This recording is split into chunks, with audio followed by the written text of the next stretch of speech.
Biggity bam, snoochie boochies, motherfuckers. World 1-1 podcast is back. I am your host, Brawl to the Wall. Joining me, as always, is my compatriot, Josh the fucking LeGrew. Yo, what's up? Fucked a whole tree through his house. Yeah, for real. That's some fucking hardwood. Yeah. Yeah. Some hard times and hardwood. Left a big gaping hole. Sure did. It was very wet. Yeah. God, this is how this comes back. We never missed a beat. Jesus. Nope. People are going to be like, oh, did they ever stop recording? Something wrong with us. We already knew that. I mean, Yeah, this is just us putting it on display. Yep. Oh God. All right. So, quick update, because if I'm being entirely honest, there may or may not have been a state of the network that went up before this episode hits your feed, because we recorded a state of the network and then some things fucking changed, and so it kind of got held / pulled. But real quick, we are back. The main show is back. There's some of the auxiliary shows that are going to be coming back slowly, just to kind of bring you all up to speed. In particular, I know Mind Over Media is in the works. We were actually just talking about that at lunch in the last couple of hours, as well as some new stuff coming to the feed as well. There might be some changes in migration of the feed in order to make it easier to find, like some of the auxiliary shows as well. That's a work in progress. Yeah, that's the short version here, but we're back. So the format is pretty much what you remember. First half of the show is Oh My God Video Games, where we cover games of the week. The third half of the show is down the warp pipe, where we deep dive into a topic. And this week, this episode, LeGrew and I are actually going to be talking about the VR glass ceiling. And it's actually a deep dive that we recorded quite a while back, and it's been held for publication until everything was kind of back on the rails and the wheels were back on this bitch. And so here we are. So we've got some older stuff that's going to be hitting the feed first, deep dive wise, and then shortly thereafter some more fresh stuff is coming. But as always, we try and provide some evergreen content, so the timing doesn't matter quite so much anyways. But it's stuff that you should enjoy. Hopefully it gets you thinking a little bit, because that's kind of always what we strive to do. It's why it's press start to engage your mind around here. So but yeah, let's dive in. Let's get straight to Oh My God Video Games. LeGrew, what in the hell have you been playing other than putting shelves on games? Yeah, putting shelves up and getting games. Well, I don't have my TV set up yet. Putting shelves on games. Yeah. They hold the shelves up. Yeah. Well, you could make a shelf out of the games I have, I guess, if you really wanted to. So I have not been playing too much on like console, just because I don't have my TV set up in this room yet. So I have been playing some stuff on. For? Yes, I know, but it's in one of these bins, so I've got to try to look for it. And my nephew did call me and ask me, Uncle Josh, do you have a Switch? And I'm like, yeah. He goes, do you have Pokemon? I'm like, no. And he's like, he wants somebody to play online with him. I guess there's a Pokemon you can only evolve online with another person. And I'm the only person he's allowed to play with online. So I have to find that, because he's 7. So it's like the only person I'm allowed to play with online is me. So I have to find my Switch so I can help him with that Pokemon, because he's been really patient about it. He's been really like, he called me Wednesday and he hasn't called since, and this is Sunday. So that's, for a 7-year-old, that's pretty patient. Yeah, it's impressive. Yeah, it is. I know. I have a 7-year-old. I understand this. Yeah. And what's funny about him is that like he's got a bunch of other games that I gave him and some that like he got for Christmas. So I think he's maybe been not playing Pokemon right now, but Pokemon is his favorite game right now. So so I have to get back to him because I mean they got to reward that patience with actually helping him out. So that's on the docket for this week. But actually for last week I've been playing. I have started up Starfield on my PC. Yeah. And I got about 10 hours. Spaceship with potatoes yet? Not yet. I got about 10 hours in. I'm not even off the planet. You haven't found a potato yet. Yeah, I'm not even off. So I think 10 hours in a game like Starfield is like basically 0 hours. It's just the way it is. My leading impressions with it are it's Bethesda game. It is a like kind of like Fallout, Skyrim in space type thing. Yeah. Which okay, that's what I wanted.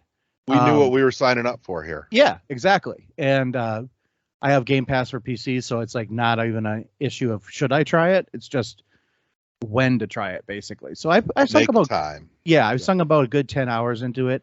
Just a few nights this week. I've been a little busy with work, but I like it. I am going to reserve total judgment on it until I've really sunk in another 10 or 15 hours. I think I need to give it a good 25 or 30 hours before I really, give it a judgment call. And my problem with these games is I will get derailed from the main quest pretty quickly. So I might be 50 or 60 hours in and maybe have like 3 of the main missions done, That's everybody, dude. Yeah, I know. And I have friends, though. That's Bethesda games. Yeah, and that's what you play them for. Like, I play them for that reason. To me, the space exploration part is actually a small part of it. Like, I'm not, so I'm thinking I have the right mind kind of headspace for this. So I want to get more into that. I've also been playing Vampire Survivor again.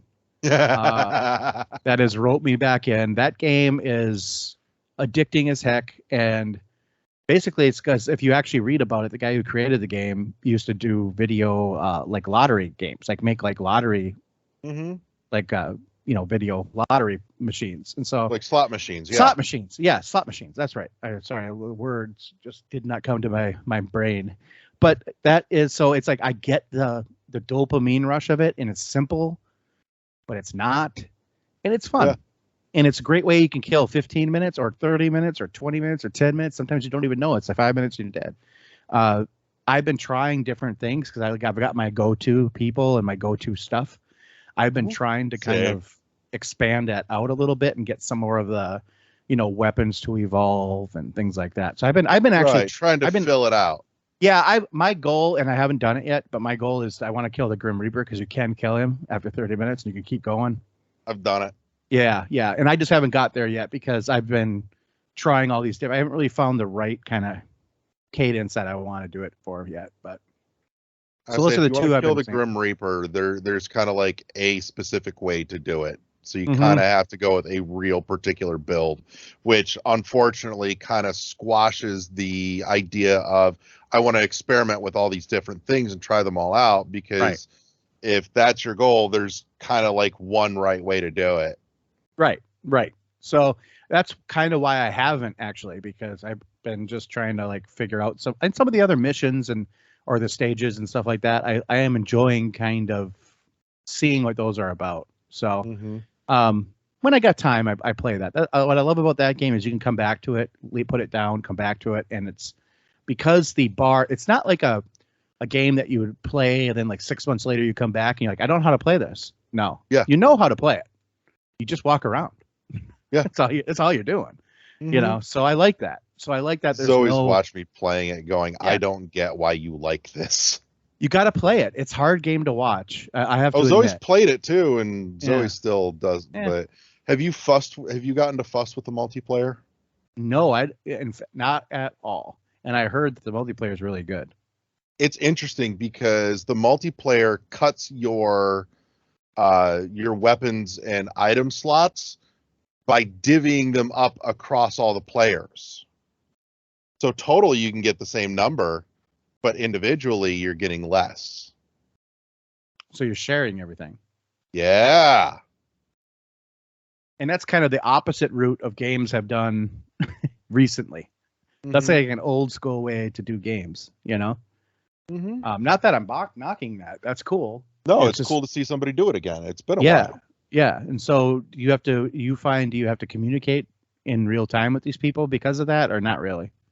Well, right now, and here's some fun update stuff for you. Right now, it's local co-op only. And as far as I know, I think it's only on the Switch with the local co-op. Though I believe the multiplayer co-op is rolling out to the other platforms. And some of the most recent news that I've heard includes a online co-op update coming, as well as at least one new stage. Okay. So there's some new stuff that's headed to Vampire Survivors to give you a reason to come back. Okay, that's good. That's good to know. So I'm on my way just to keep plugging away with it for a while then. Right. I really wish that somebody would do a physical print of Vampire Survivor. Look at this. We're 10 minutes in. I'm back on my bullshit. But physical I want print. Yeah. But more specifically, I want a physical pressing of Vampire Survivors with a special edition that comes with like a big fucking encyclopedia like they did for Loop Hero or A Robot Named Fight. That goes into all the depth and details of all the lore, the items, and the evolution combinations, everything. Like, I want to see all the behind the curtain stats and numbers, all of it. So that's my specific quirk for that. My only thing I think is would stop that, and that's because I think they change them a lot. I think a lot of that stuff changes a lot, and I think a lot of the numbers behind that change a lot. A lot of the rules. I don't know if they're using what rule set they're using for that game. I should try to look. It's it's a random number generator, but it's some specific one, and I'm wondering which one it is. But that would make a difference. Like if you knew, because then you could kind of know like your, you could actually kind of game it a little more. But I don't know. It's random. I like it. I'm with you though. We want physical things of everything on this show, so if we can get it, we'll want it. So yeah, pretty much. So, anything else you got on the? Not really. That's like I said, it's been a slow week. So all right, saddle up because I got you, boo. All right. So, in the last week or two, I've spent some time with F-Zero 99, much to nobody's surprise. Right. So first of all, because we weren't recording when it happened, but let me just tell you, I'm sure this will shock nobody. This was not the F-Zero news I wanted. I don't think it's the F-Zero news anybody wanted. No. However, it is a lot of fucking fun. The pandemonium and the chaos of 99 people shoved on that track is great. Crazy. It's great. Not to mention, there's something just makes me giddy happy when you're loading up a race and you see that like new launch stretch built for F-Zero 99 where it's 99 fucking machines all lined up in a goddamn row stretched out and a giant fan that just makes me happy inside. I dig some of the quirks and tweaks they made, like the new Skyway thing is pretty fucking cool. I like that. It puts a neat spin on it. It encourages you to like get in there and get in the mix and like beat people the fuck up, so you can get more of the boost to access the Skyway. There are new tracks that just dropped that I have not gotten to fuss with yet, but I'll be poking at those later tonight. But no, it's a good time. It's still SNES F-Zero. And it's still what was good and bad about it. Yeah, that's kind of it. I'm like, the real crime here is that there are better F-Zero games, and I would have been more happy to see those ported or remastered, but we got what we got. We got something, at least. It's a start. I was having this conversation with somebody at work when the announcement came down the pipeline, And I told him, I said, it may not be what we wanted, but maybe this is the gateway to what we wanted. This is putting F-Zero in a limelight that it hasn't technically been in for 20 fucking years. And there's a whole new generation of people that may be experiencing F-Zero for the first fucking time. So real. That when, if they decide to roll out like a GX remastered a la Prime, there's people going, holy shit, that looks cool as hell. This was a ton of fun. Let's do that. Yeah, I mean, we know that there's a new generation of people. It's the same thing happened with like Metroid Prime. They released the first one, a remaster, and a great remaster, by the way. Not just a little bit good, but so great. Good. But it brought a whole bunch of new people on board to the wondrous world of Metroid. And I hope that this does start bringing people onto F-Zero a little bit, at least in this realm. I mean, this is like, this is from back in the day, like when we had Wipeout and we had F-Zero, and that was it. And then Mario Kart kind of came in and killed everything. Yeah. Everything. More specific, it homogenized everything. Yeah. And then everybody, and it grabbed way more people. And so, and I get it. Like Nintendo is the company. I don't know if it's a company we need.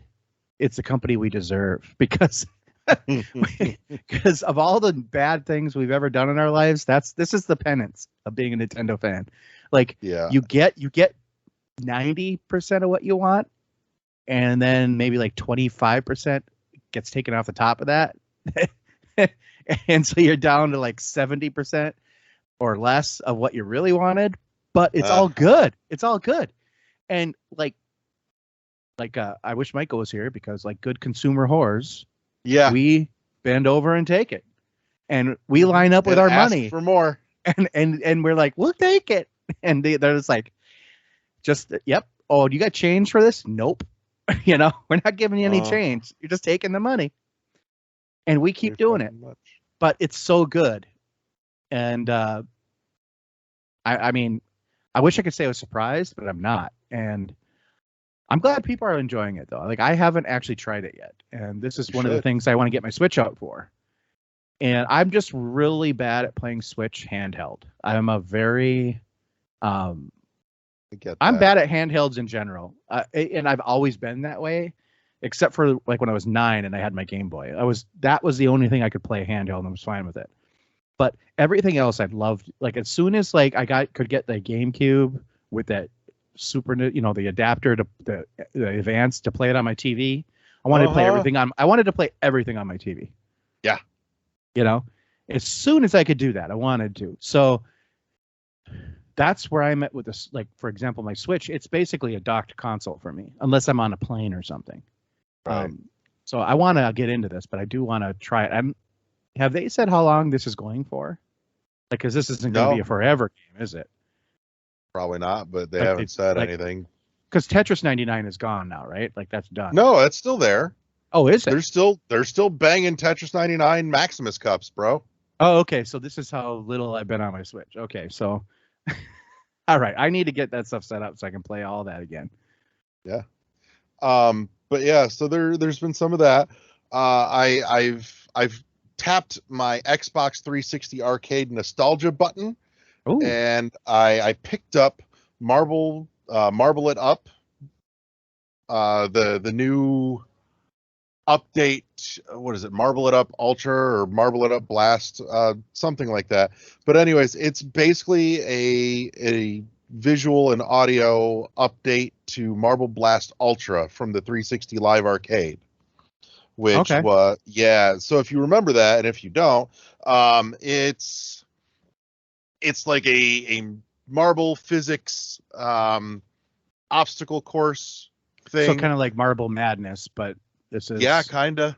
Okay. It definitely feels a lot smoother, a lot more comfortable to play. It's a lot more varied. There's a ton more content than like Marble Madness, but Marble Madness also had a banging soundtrack. Yeah. Not to mention playing, if you can find one to play in the arcade, playing Marble Madness with the trackball the way it was meant to be played is a really cool experience. Special treat, yeah. It is.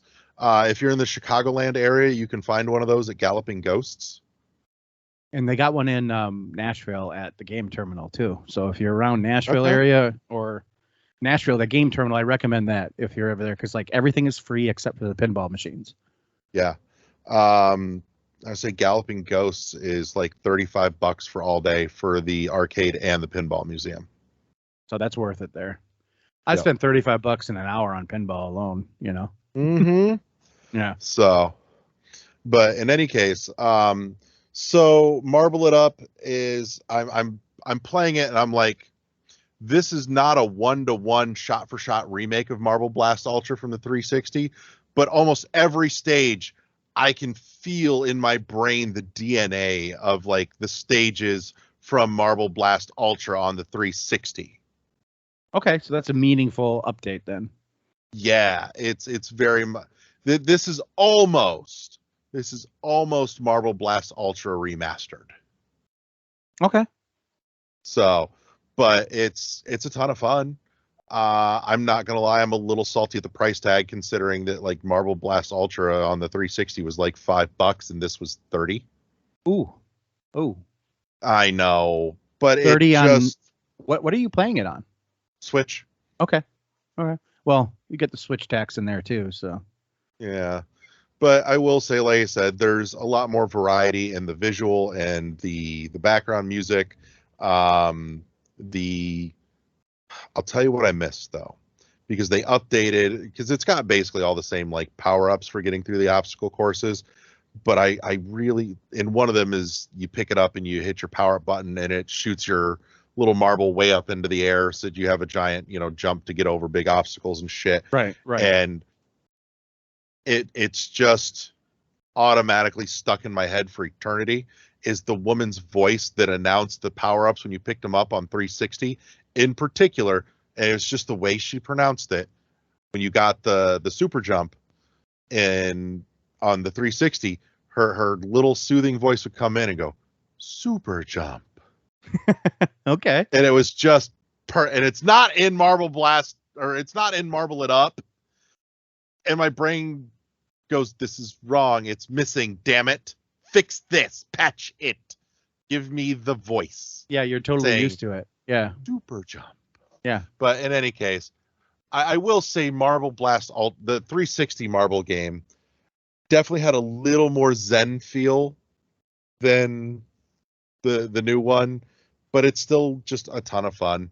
And there's like a handful of different kinds of courses. There's ones that are very much just how quickly can you optimize your run from the top to the bottom of the hill, to ones where you're running all over almost like a miniature like skate park kind of thing, trying to collect the gems so you can open the exit, and everything in between. And so there's but it's all there and it's fun. I really like it. But from there, I'm going to dip into Michael territory here because Michael has very graciously loaned me his PlayStation 4 that was collecting dust because he's got a PS5. And so I'm dipping into some PS4 stuff. Okay, so what have you played? So the first thing that got played on it wasn't me playing it, actually. Zoe was having a very foul day at work, and I loaded up as a surprise for when they got home the original PS2 God of War. Okay. Yep. But for me, the thing that started this whole loan in the first place was I very much wanted to play Death Stranding. Oh, okay. And I'll get there in a second, but I've been having entirely too much fun gawking at how pretty the Shadow of the Colossus remaster is. Isn't it good? Oh my God. Yeah. Yes. Not only pretty, but they solved a lot of problems with controls and stuff like that. Mm-hmm. So really good. But I'm 4 or 5 Colossus into that and having a wonderful time. But I have started Death Stranding as well, and I'm about an hour and a half to 2 hours in, and yeah, it's definitely Kojima. It's definitely Death Stranding, Right. It's so If you can't see his face right now, this is great. It's not wrong. But I was never a Kojima head. Sure. Like Metal Gear was not my fucking thing, but I appreciate his general insanity and just unhinged connection to reality. And I've played some of his stuff that like wasn't Metal Gear, like Boktai on the Game Boy, which please bring that series back. Thank you. Oh, yeah. Okay. You know, that was a fucking cool thing. It was unique. It was innovative. Like, let's play a vampire hunter where your weapons are powered by the literal actual sun. Go outside with your Game Boy and play. Yeah. That was cool. That's shit that Kojima would think of. Yeah. But this is just this is what happens when there's nobody around to tell Kojima, no, you can't do that. That's too insane. And so it's definitely bonkers. Where I struggle here is part of why I don't play the Metal Gear games is because the writing, like the actual dialogue, is cringe. Just it's goofy cringe. Yeah. It's why are we why are we here? Why are we here? You know? It's this. There is no more United States of America, but we've got to rebuild the United States of America. It's just America. It's the Matrix where there is no spoon, but yet it's in front of me. It's that said, the world he's built, the story he's telling, it's cool, are completely nuts, but they're fucking cool. It is cool. I'll tell you, you're in for a treat though. If you're only a couple hours in, you're in for a treat. It's a game you can mainline. Yeah, I just delivered Mom to the crematorium. Okay. Yeah, you're in for a treat. It's a good game. And this was so fucking bonkers. I would have got the baby. I would have got the baby out. I have the baby. I have the collector's edition. I could have got that out if I would have known it. You were going to talk about this. The baby. But I made Zoe play like the first fucking hour too, because I'm like, if I'm exposing my brain to this weird shit, I'm exposing your brain to it too, just so I can watch your face contort in what the fuckery. Watch your face melt. And here's the thing. Last night we were talking about it, and Zoe's like, I don't understand what the hell's going on, but I want to play more of it. It gets in your head. It is, and as a person who delivers packages for a living, I still wanted to play this game when I got home. Yeah. You know, and it's one of those things I'm like, yeah, I'll try it. And then it gets in your brain and you're like, okay, what's going to happen next? Like, what can I do next? Did somebody build a road over here? Can I do that? There's been a lot of stuff. I mean, good friend at work we talk about this kind of stuff all the time. And he's always like, I can't believe I want to keep playing it. Right. And that's what it is. But I think if you think it's going to be boring, but it's one of those gaming zen things where you're kind of like in it and the music's playing and it's just very relaxing. Talk about the soundtrack? Oh, that soundtrack. Oh my God. It's like the best. So I told Zoe last night, actually, I'm like, here's a future deep dive topic is I kind of just want to look at like the music of Kojima games. Yeah. We'll just call that episode Hideo Kojamin. And we've got Metal Gear Solid Remake coming out, which I have pre-ordered and I am going to play day one when I get it. There you go. So, I can't do Metal Gear. That's why I want the Metal Gear Solid shit. Remake again. I want to start it over because first of all, Metal Gear Solid, famous game. And I want to see how they're going to do certain things because there's a spot in that game where, in the original, I'm not going to spoil it. I know it's like 35 years old, but I'm not going to spoil it. But there's a spot where it's not 35 years old. What was that?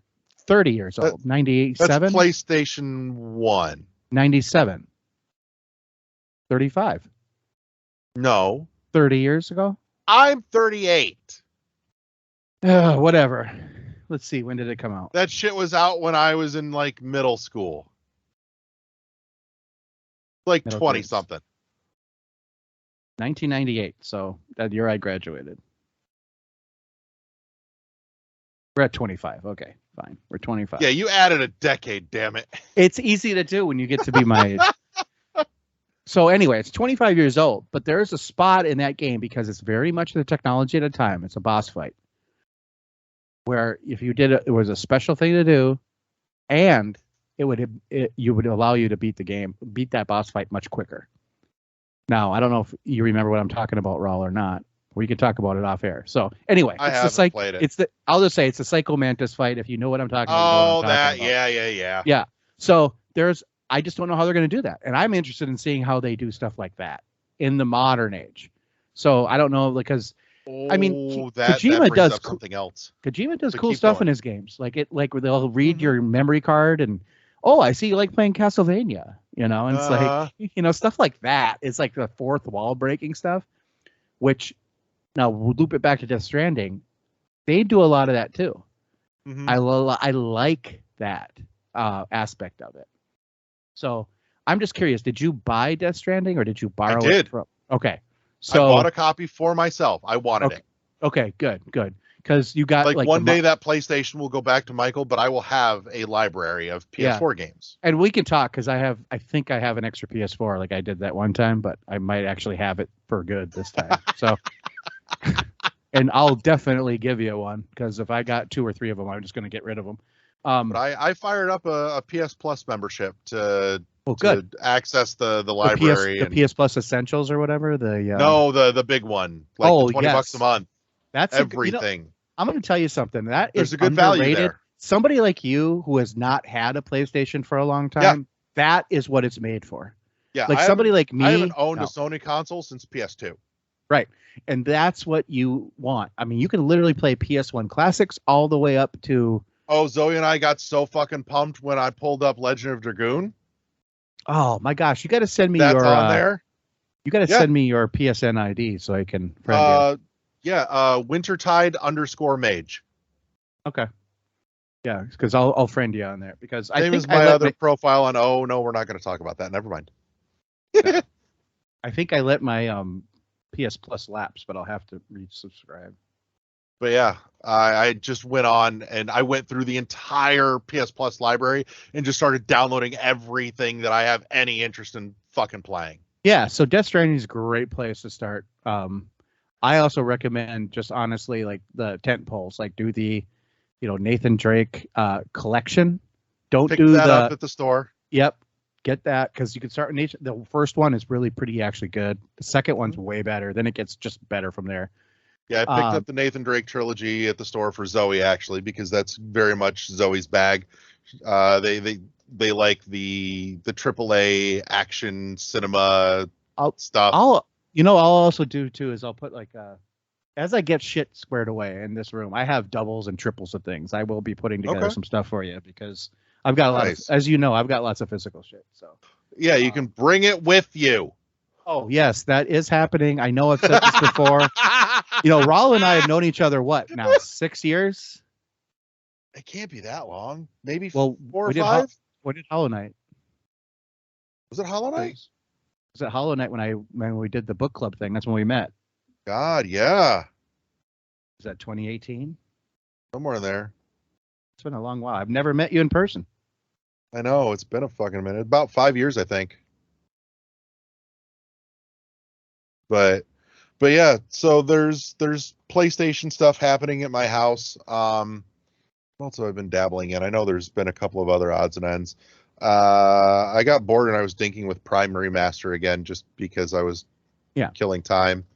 That happened 2 nights ago actually. I was playing Marvel It Up and I died and the last checkpoint was way too far back and I said fuck this and I turned on Prime Remaster just because I wanted to stare at something pretty that I can do mindlessly because I know it well enough. So it's totally cool. It's so pretty. So, there was a thing we were going to talk about this for a second, and maybe this is a deep dive topic for down the line. But one of the games that got announced in that same direct is F-Zero 99 was Another Code, which Yes. was the port remaster, whatever, of Trace Memory on the DS. And the only one I played is this Cold Realize Winter whatever memories for Vita. That's the only one I've ever played. So here's the thing. Trace Memory on the DS was a puzzle game that was hardware dependent, the same way like Zack and Wiki on the Wii was. Oh, I see. So you had to use yeah, okay. Now you keep going. I'm going to spoil something here on a that's 20-some-year-old game. And I almost feel bad because the remasters, the port is coming, but this is part of what puzzles me. No pun intended. Like how do they do it? Right. There's we all know the DS has 2 screens and it folds in half. So here's my question. There's a puzzle where you pick up a picture frame sitting on an end table. And it's a little 2-picture frame. So it's, picture in a frame and then a hinge connected to a picture and a frame, right? When you click on it, your character picks up this picture frame and it puts each photo in each one of the screens of the DS. So it's like you're literally holding the picture frame in your hands. Right. It's these 2 pictures connected by a hinge. Right. And here's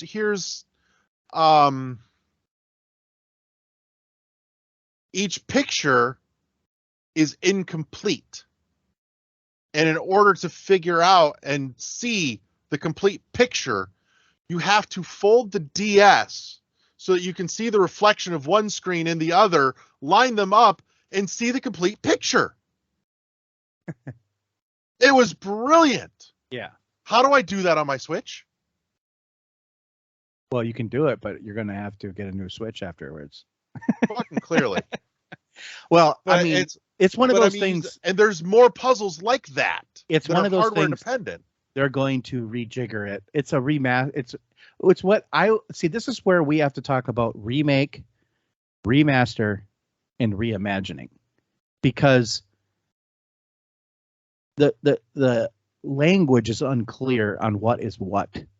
To me, that would fall under, if those puzzles are totally different, well, that's a reimagining, right? Or remake. At that point, at very least, it's not a remaster, because a remaster would mean it's the same damn game, just better, prettier. Mm-hmm. To me, a remake it's a game that's modernized with graphics and maybe a control scheme. So something like that would be a control scheme. Now, a reimagining would be you take the core game, like the elements of the story or whatever, and you just remake a whole new game around that. Mm-hmm. Maybe you have some elements that were familiar, maybe you don't. So I don't know where this actually falls in. I know they say it's a remake, right? Or a remaster. I think it's a port. Yeah, they're calling it a port. So it's like, what the heck does that mean? I have to use my phone? Do I have to use right. do I have I'm to use very interested to see what happens here.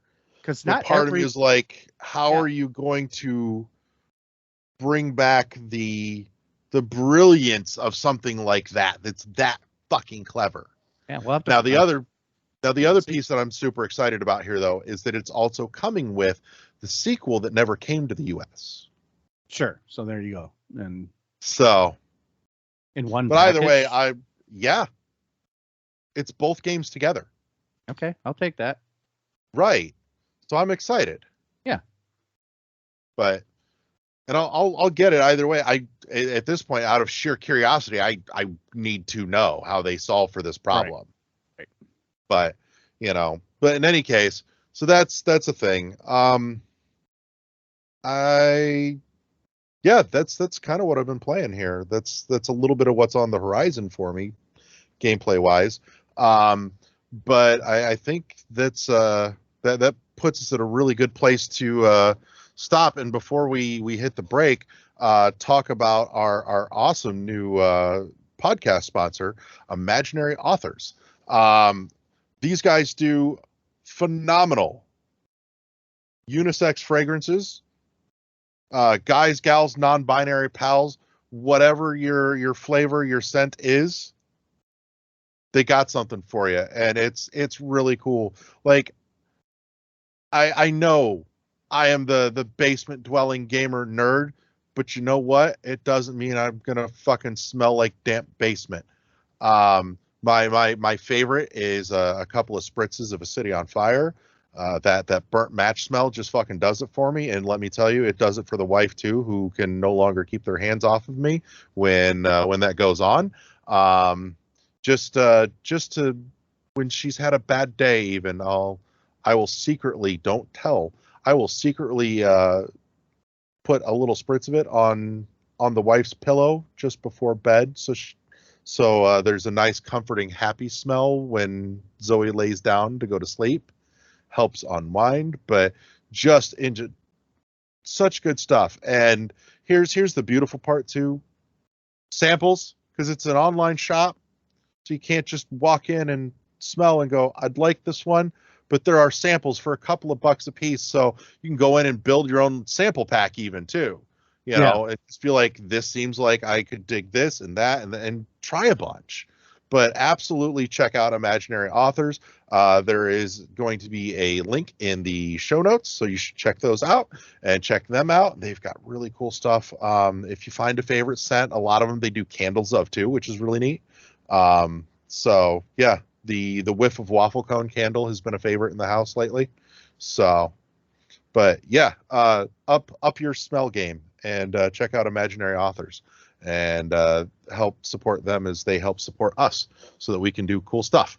But yeah, that said, let's get ready for the third half of the show where, like I said, you and I are talking about the VR glass ceiling, and we'll be back after the break. And we're back with the third half of the show. This week we're taking a dive down the warp pipe, and we're looking at obvious things to do with VR that haven't fucking been done yet. I am Larry the Bearded Wonder. Joining me for the deep dive this week is my home slice right-hand man, Josh the LeGroux. Hello. So, me, you, me, we both have some VR stuff, and we both like our VR stuff. We do. I know you've gotten a lot more goggles on time with it than I have, but I've still played a good chunk of it, just not as much of it as I'd like. That said, I've definitely been, every time I strap on the headset, my brain goes, why isn't this a thing? Or why isn't that a thing? And I'm pretty sure you've probably had some of the same thoughts. So let's kick off with some of yours. I'm curious. What do you want to see happening game-wise in VR that they're not doing yet? So VR, I honestly like. So I think it is kind of like pull back a little bit and see what they've done that I've played. So what I've played is I played some first-person stuff, obviously. I've never played a third-person game in VR, which is kind of, I understand why. But I would love. I know they do, but I have never really played one. And so I understand why there's not a lot of them, but I'm like, okay. Honestly, I've played first-person shooters in VR, but what I would love to do is play like a first-person shooter kind of that is more grounded. So what I mean by that is I can look down and see my feet. Yeah. I can look and see the body I'm in. You know what I mean? That kind of thing. Right. Because you always see the hands, because you always are seeing or even not a hands, but just a gun, right? Mm-hmm. So I would love it to be more like, oh, I'm looking at myself, or a representation of myself. That's kind of where I'm at with that. With any kind of first person, at least an avatar somewhere. Yes, any kind of first-person game, I would love it for shooters to do that. And that's kind of where I'm at with that one. I mean, there's more. I mean, I honestly Yeah. think that like adventure type games too, they could be like, I know there's a few, but I just don't think VR has hit that limit yet where developers are like, oh yeah, we're going to make that. Right? Yeah. So, uh, I'm gonna dovetail, or I'm gonna add an addendum to your first person shooter thought here, in that one of the things that bugs me, and I was not ready for the irksomeness of it when I first booted up Super Hot VR. Right. Coming off of having played, console Super Hot, or flat screen Super Hot, we'll call it. Right. But I was not ready to be stuck in one fucking place. The inability to move. I'm like, there's sticks on these controllers. I should be able to move around, not just look around. Holy shit, that's annoying. So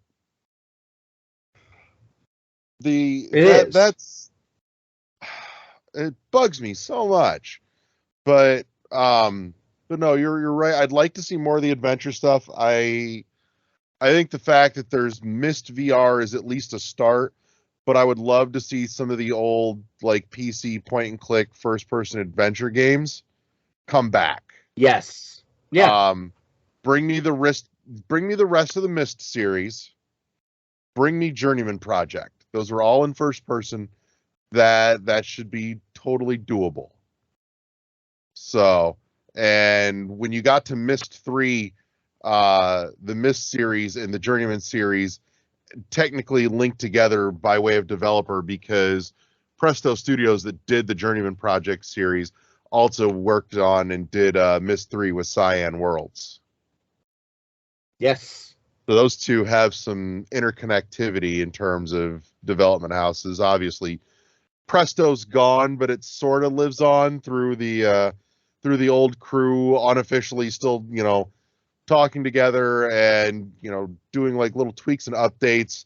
If I don't know if you ever listened to it, because it was before you joined in, but years ago we had the Presto Studios crew on to talk about the old Journeyman series, but also to celebrate the release of Journeyman Project on Steam. And some of what they were talking about was the work that they did post-mortem to get the game Steam ready, because that game was 15 years before Steam, and there was a lot of stuff that needed updated and to meet the minimum standards and requirements for Steam. So they're still there, and they're still they still do stuff with the games. It's just Presto Studios technically no longer exists, but there is a group looking after that IP, even in its legacy years. But not to mention, I mean, that'd be a great avenue for bringing some new stuff in that genre back. For real. There's a lot of brilliant stuff you could fucking do with it. Like I'm just sitting here thinking of all the clever shit that Nintendo did with trace memory on the DS. And, if you took that level of creativity and applied it to VR, woo, bring me that, please. Yeah, and I think that's kind of what's missing right now with the VR, right? Like, what's missing is this like spark. Mm-hmm. It's because the barrier to entry is high. It is, and it just got higher. Yeah, I mean it's always getting higher, but Oculus just went back up in price, so yeah. I know. Oh Jesus! What I'm hoping is, I'm actually hoping that VR, because of PSVR 2, is actually going to come back down a little bit. But I don't know if the barrier to entry is going to come back down or not. So for you, what would be that spark, that killer app, that system seller that it's missing? Like where's that defining like Mario or Zelda game, the Breath of the Wild, the Halo? Right. I mean, I wish I knew where that was, but for me, Or what do you think it is or will be? yeah, I think it's going to be that game. Obviously, it's going to be that game when you put on that VR headset. You're like, wow, I can't do this any other way, you know. Mm-hmm. But, however, I do feel it's going to be some kind of, in this kind of like, it's going to be some kind of like first person, obviously, like either adventure type game with like shooter aspect, or there's going to be something that it's more first person integrated into the world, right? So I don't know if it's going to be a first person shooter or if it's going to be more of an adventure game, but there's going to be that game that somebody's going to make and you're going to go like, wow, you got to play this. And I think that's when it's going to break out, right? Mm-hmm. So I think if it had debuted on VR, it might have pushed towards that. I don't know that it ever would have made it to that, but I will say I think The Witness would have been a great fit for that, and I'm still a little flummoxed that it's not on VR. Because, you know, there's a spoiler thing, but it makes way too much fucking sense. But I won't spoil the spoiler thing, because if you haven't played that, you should.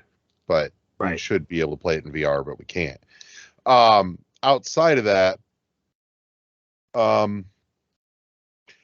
I think they started to dabble in it with some things like the Star Wars Vader game. And Vader Immortal. Yeah. Yeah. And that PlayStation game is awesome. Yeah. Yeah. And PlayStation started to dabble there with the Iron Man VR game. Yes. Because you hit two big cultural touchstones that everybody could get excited about. But I honestly think at this point, I don't think the big killer system seller is going to be any one particular piece of software. I think the big killer thing that's going to do it for VR is a small combination of things, including price reduction. Oh, yeah, for sure. Yep. Which it's a major hurdle. I'm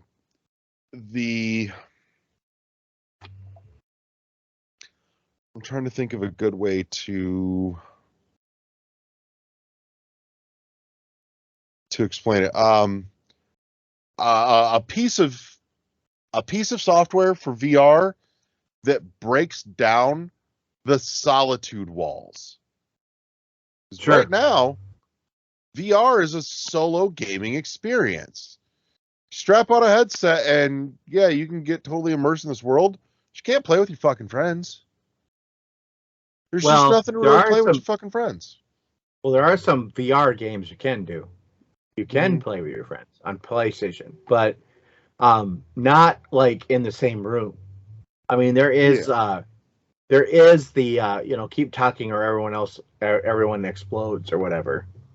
Among Us has come to VR. Uzo game, but that is kind of different. But still, I know what you're saying.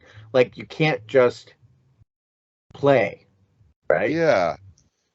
For a lot of people, especially more and more ever since the advent of, Xbox Live, gaming has become a very social endeavor. And for at least a lot of people, not all of us, and, I'm an exception, but I realize I'm an outlier here, but, VR kind of takes a step backwards on that and says, yeah, I don't know about this playing with other people shit.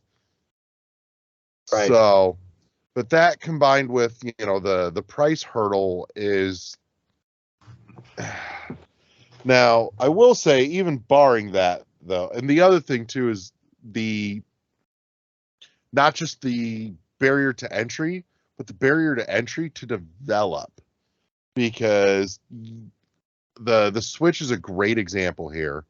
And it's not the first, but I think it's probably been the most prominent example of this, is that, here we had a $300 piece of hardware with a killer system selling piece of software, which was Breath of the Wild when it came out.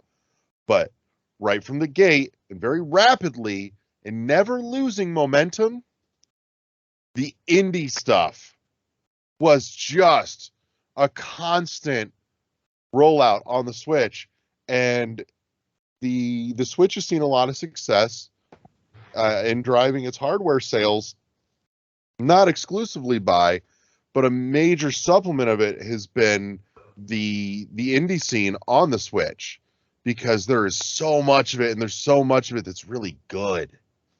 And you know, when you can drop $300 on a piece of hardware, and you maybe have cash enough on hand for, you know, your one or two $60 games that you're going to buy, but you want a little more to play, and you can get your hands on a couple of games for $5 or $10 a piece to fill out your library, instead of getting through those couple of games and then being done and putting it down going, well, now what do I fucking play? Right.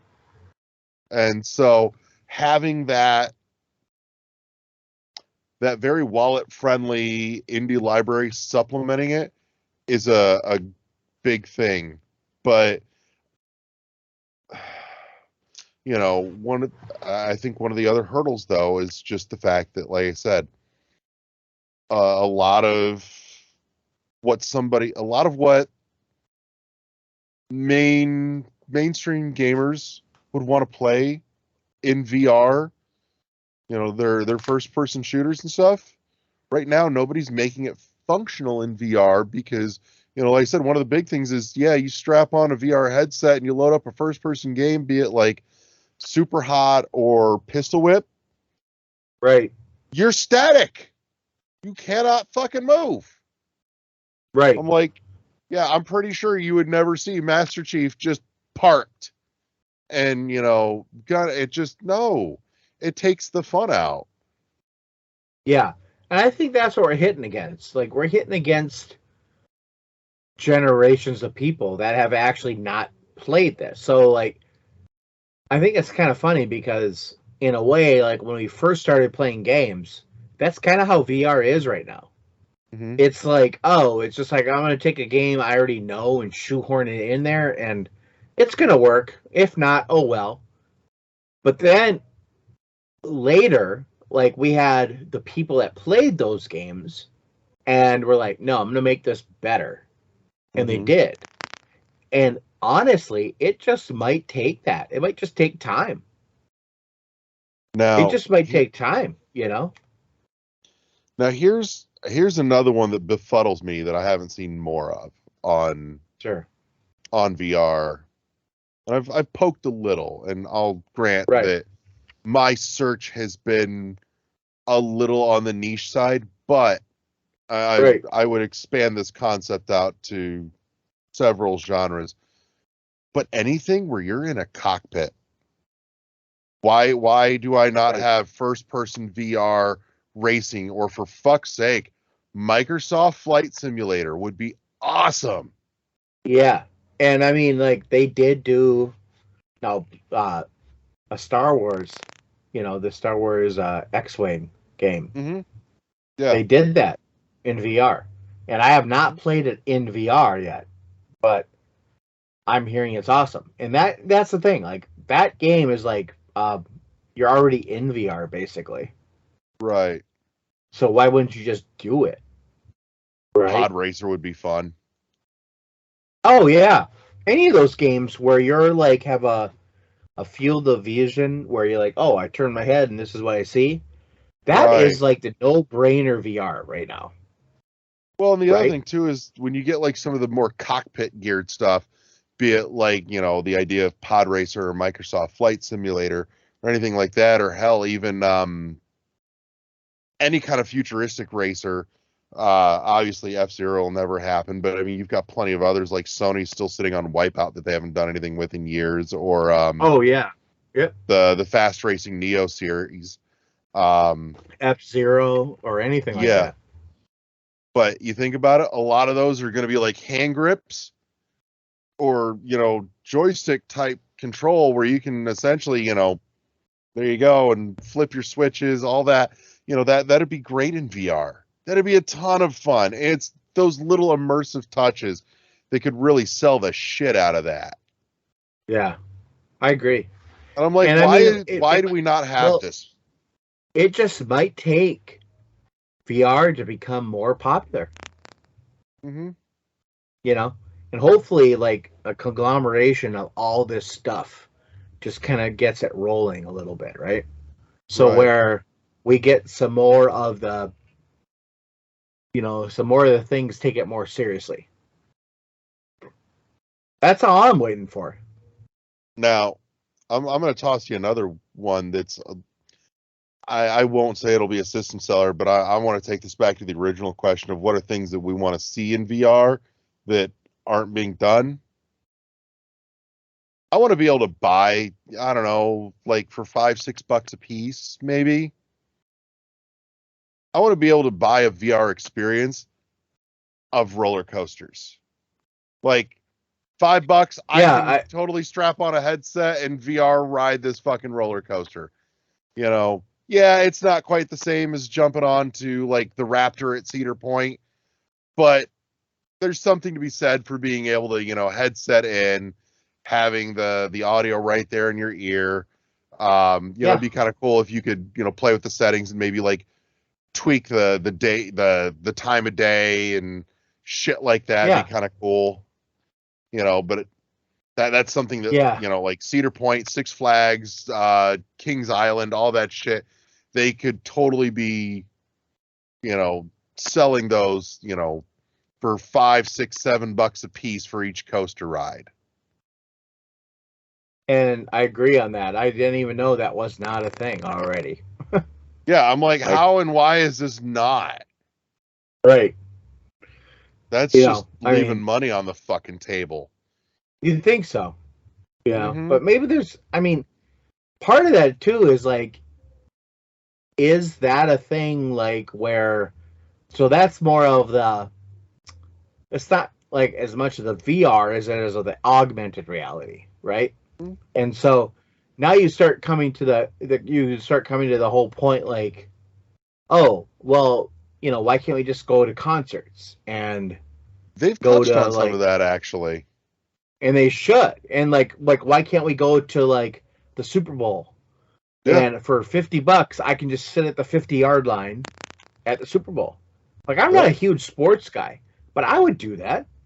Yeah. If I had that like perspective, I would do it. Mm-hmm. All it takes is one dude there essentially with a 360 camera and jacked into the audio system there. You could totally bring the concert or the sporting event experience home. Yeah. And that's the kind of thing, like, I think, like, we were talking about what's going to take for VR to, like, break out, right? Like, kind of like, oh, mm-hmm. Shit, I got to have it. And that's the thing that's going to do it. Yeah. Break it out of gaming exclusively and make a more universal application. Just a product. Yeah. Like, I honestly don't think the future of VR is with gaming. And that's kind of where you start hitting the rubber hits the road, right? Like, mm-hmm. I don't think it is. And a lot of people are like, oh, no, it's got to be gaming, blah, blah, blah. I'm like, no, I don't think it is. I think the future of VR is what we're talking about. You go to roller coasters. I go to the Super Bowl. I go to concerts. I go to, like, a friend, like a bunch of friends. And that's maybe what we're really talking about. And it's just in this transitory part right now. Yeah. So where it's hard to kind of like, it has to like find its way, right? Yeah. But no, I mean, if I could live stream like concerts for $20 or $30 on my VR headset, hell, maybe even I'd pay $50 for that same concert if I could replay it whenever. Like if that recording was then stored, that full 360 VR recording from like a post, a 360 camera on a fucking stick somewhere a couple rows back in the crowd, where it's not super, intrusive to anybody that's there watching, but, to be able to take that recording and, replay it sometime later again, like, man, that was a great fucking show, and I totally want to, kick back and watch that again tonight. Yeah, pop that on. I mean, to be honest, I would have loved that for like some of the, like when I went to the last David Bowie concert he ever did. Mm-hmm. And we were there for like 3.5 hours. Like at that point, we didn't know it was the last concert he ever would do. Right. Until it was. Yeah. And I would love to have the option to be like, oh, Mel, my wife, oh, Mel, let's sit in the same seats we sat, and just like experience that concert as close to reality as we could again. Yeah. That's the thing. I mean, if we could do that, that's where the future of VR is. Mm-hmm. I am also admittedly a little irked that my Oculus doesn't have a simple like HDMI input kind of thing. Like if I want to play, like I just want a big screen, like a big private viewing screen. And that's awesome because I can totally just kind of block out the rest of the world and get lost in my own little la la land for a little fucking bit. That'd be fucking boss. And they have some sort of workaround options, but none of it's really super great. But, if I could just, put a little HDMI bug on that thing where it would broadcast off of whatever the hell I want to hook it to, be it my fucking Blu-ray player or, my Xbox or whatever the fucking case may be, that it's a simple input selection. And now I have a big fucking screen in front of me, and I'm the only one in the theater, and that's awesome. And I can play it. You turn the sound up and just lay in bed and play.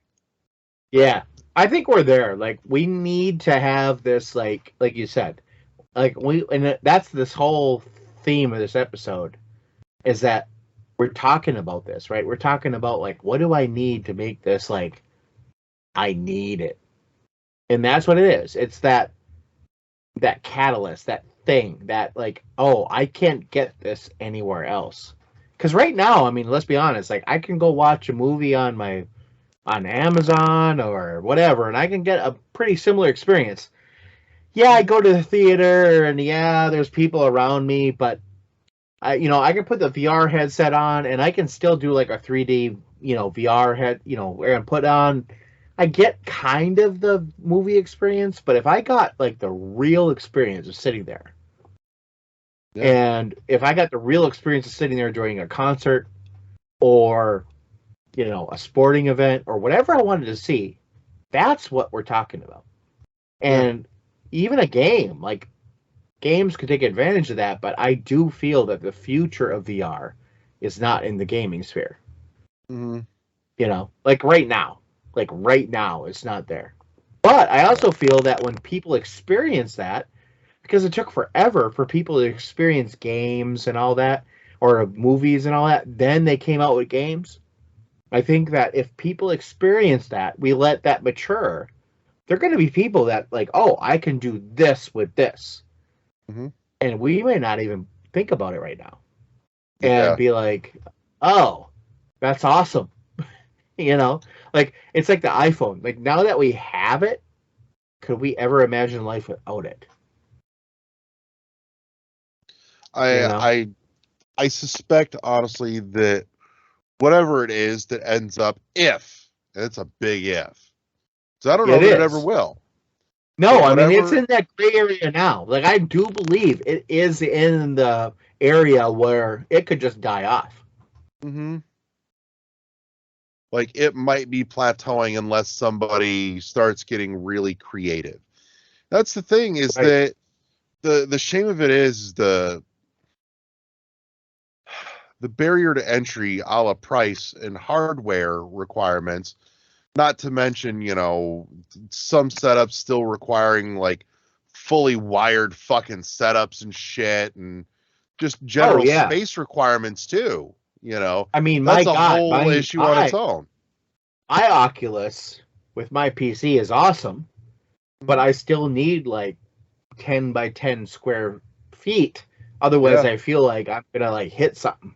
You know? Uh-huh. Dude, I've knocked out a ceiling panel in the basement down here playing super high. Right. Right. So, And you're not. Yeah. You don't even know it's there. You hit it. You know? You're like, holy uh-huh. shit. But yeah, there's a lot that needs to be done to really bring it home. And honestly, if somebody were to do a lower cost version of, say, the Oculus, a stripped down where it's literally the headset loaded up Sure. with and ready to go for just viewing experience, and it comes with like a fucking clicky remote, Yeah. where it's that's all you need, and it's literally just a view device. Cut the cost down. You probably drop what, easily $100 off by selling just the headset without the fucking controllers attached. Then you start getting headsets in homes, and then once they're in homes, you'll end up with people playing, using them, watching shit on them. Be it, I know Netflix is already on there, which, by the way, the Netflix app on there could use a little revision. It's not bad by any means. No, but it's not great. No, I'm like, I would like to not have to recalibrate where the screen is. Like, I would like to just have it fixed so that I could just, put on the headset, lay in bed, and watch a movie without, worrying about unbinding and rebinding the screen. If I want to shift my head a little, like, this is. No, I know, because that does that with PSVR too. Yeah. PSVR also, I should say, where you have to. It's because of the motion trackers on the helmet or on the headset. If you move and you bind it, you got to move again. Mm-hmm. You got to rebind it, and it's honestly on PlayStation's great because you just hold down a button and it works. It redoes it. So when I'm watching a 3D Blu-ray or whatever, it just redoes it. But I understand what you're saying, is that it needs to have that just accessibility and ease of use. It needs to be a little smoother than it is. It is. Yeah, it's less, it needs to be less nerdy. Like, more, I just work. Yeah. Yeah. Like, you need to have it to where grandma can, like, slap on a headset and click on a remote, and she can, watch her favorite, the Great British Bake Off on fucking Netflix without having to worry about or wonder about anything. Yeah, I agree. Like, when that technology becomes grandma proof, you're gonna get there.